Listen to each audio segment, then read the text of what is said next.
Bismillahirrahmanirrahim. Alhamdulillahirabbil alamin. Wassalatu wassalamu ala asyrafil anbiya'i wal mursalin wa ala alihi wa sahbihi ajma'in. Allahumma salli ala sayyidina Muhammad wa ala ali sayyidina Muhammad. Rabbi israh li sadri wa yassir li amri wahlul 'uqdatam min lisani yafqahu qawli. Rabbi ighfirli wali walidayya warhamhuma kama rabbayani shaghira. Assalamualaikum warahmatullahi wabarakatuh. Hai Muhammad, bila engkau ditanya tentang aku, katakan bahwa aku lebih dekat dengan urat nadi. Allah itu beserta kita, setitik pun tidak berpisah. Buktinya, basarnya, kalamnya, samanya tidak terpisah dengan kita. Yang hidup itu hayat aku, kata Allah. Yang kuasa adalah kudratku. Manakah punya kita? Tidak punya apa-apa. Artinya tiada kita dihisap karena tidak memiliki apa-apa.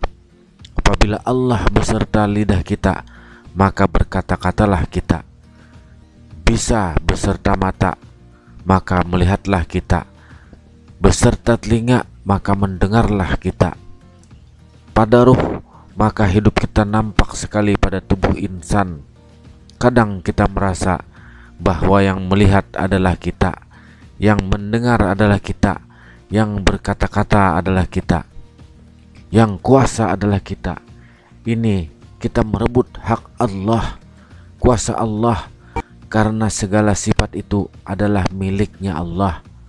Makhluk insan tiada daya dan upaya, tidak kuasa.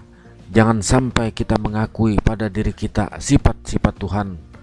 Misalnya kita memiliki uang, tapi orang lain yang mengakui memilikinya, pasti akan tidak suka dan marah. Begitu pula kita mengakui hak Allah, maka berdosa kita, syiriklah kita, karena kita menduakan Allah. Nampak Allah pada insan sama perumpamannya nampaknya kain pada sebuah baju. Al insanu sirri wa ana sirruhu wa sirri wa sifati la ghairi. Insan itu adalah rahasiaku dan aku pun rahasianya. Rahasia itu adalah sifatku dan sifat itu tiada lain daripada aku, kata Allah.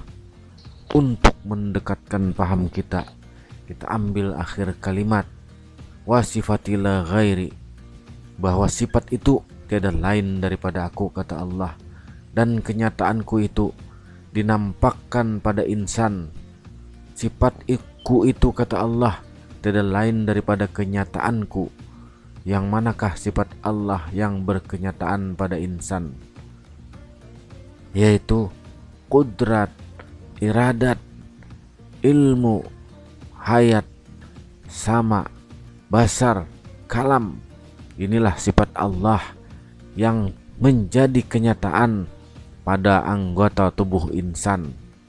Misalnya saja mata kita, apabila tidak ada basarnya Allah, maka mata kita tidak akan bisa melihat.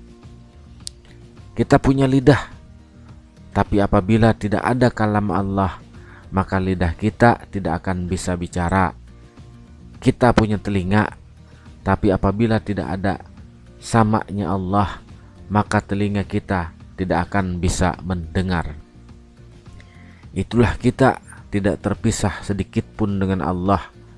Misalnya lagi, basar terpisah dengan mata kita, penglihatan kita, maka kita tidak bisa melihat. Kemudian lagi lidah terpisah dengan kalamnya Allah, maka kita tidak akan bisa bicara.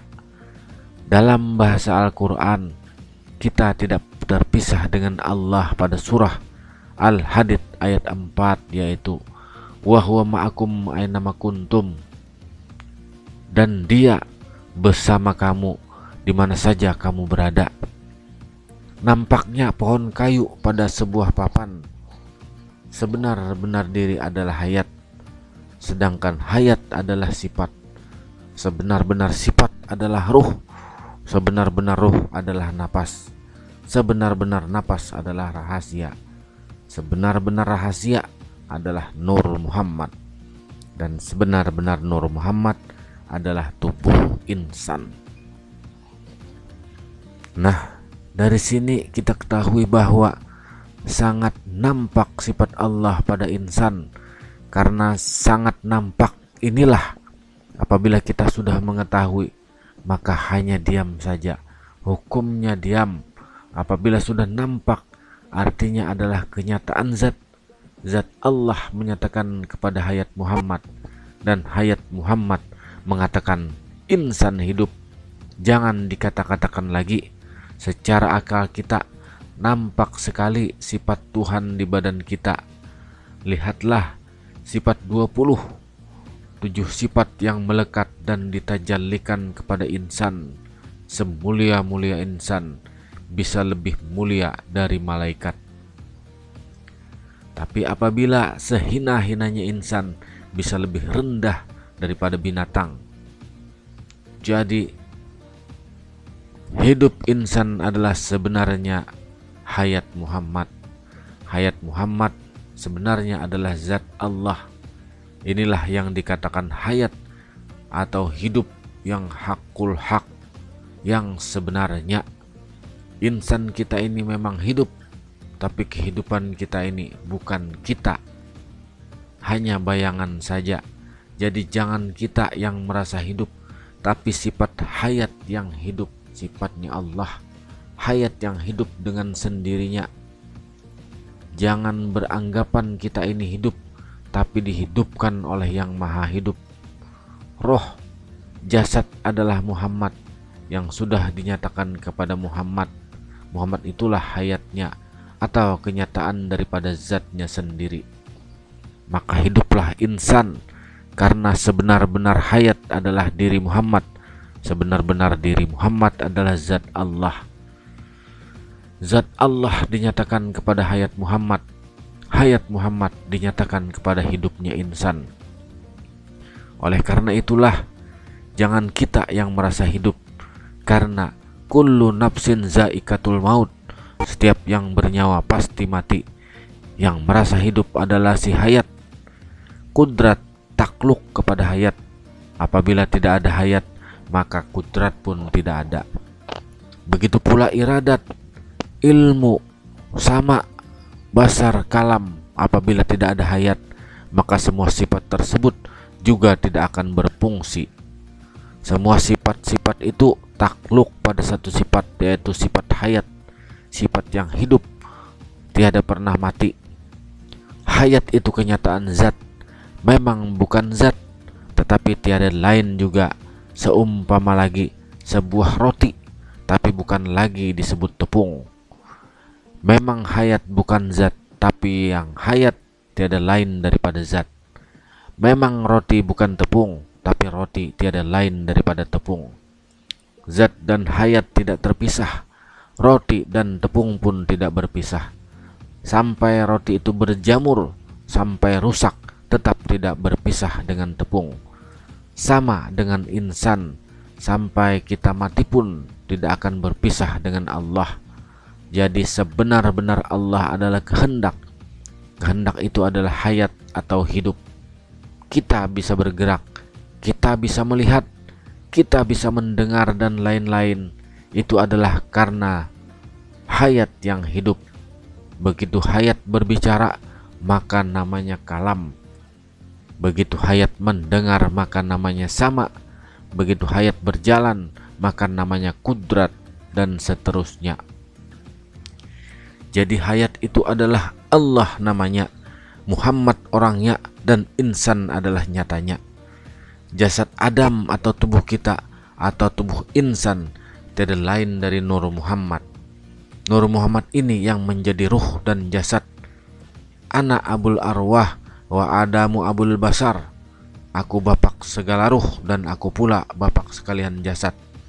Jadi kita ini berjasadkan atau bertubuhkan dengan nur, karena hayat dan ruh adalah Nur Muhammad, dan Nur Muhammad adalah kenyataan Allah. Tajalli Allah kepada kita itu ruh. Ketika ruh itu turun naik, maka menjadi napas. Nah, ketika bernapas kita sehari-hari, maka hu Allah katanya. Tapi ini adalah zikir rahasia, tidak perlu kita perdengarkan dengan orang. Sambil berjalan, sambil duduk, atau berbaring, selalu zikir hu Allah. Barang siapa tidak mengetahui zikir keluar masuk hu Allah, maka orang itu seperti mayit. Sekali menarik napas dengan mengetahui zikirnya lebih afdol daripada 1000 orang mati syahid. Malaikat tidak akan bisa mencatat berapa pahala orang yang mengenal Allah, karena yang berzikir adalah Dia, Allah langsung. Kita tidak bisa berzikir. Hu Allah, aku memuji diriku sendiri, kata Allah. La tataharaku zarratun illa biiznillah. Tiada bergerak sebesar zarrah pun kecuali atas izin Allah. Bagi Allah juga 7 lapis langit dan 7 lapis bumi, dan yang ada di dalamnya Allah yang meliputi. Ketika ingin dicabut nyawa, dari kepala ada Allah, dari kaki ada Allah, dari mata ada Allah, semuanya Allah, semua sifatnya ada pada kita. Jadi kita pulang sendiri tanpa ada yang mencabut nyawa kita. Kata Tuhan, itu adalah urusanku. Itulah kembali yang nikmat, dari nikmat kembali kepada nikmat. Beliau juga yang memuji dirinya sendiri. Dalilnya, Qul huwallahu ahad. Katakan, hai Muhammad, Allah itu esa. Kalau esa, siapa yang menyembah dan siapa yang disembah, melainkan dirinya jua. Zat Allah dinyatakan pada hayat Muhammad, dan hayat Muhammad dinyatakan pada hidupnya insan. Mudah-mudahan ini bisa memberi manfaat buat kita semua dan keluarga kita, kerabat-kerabat kita. Akhirul kalam, assalamualaikum warahmatullahi wabarakatuh.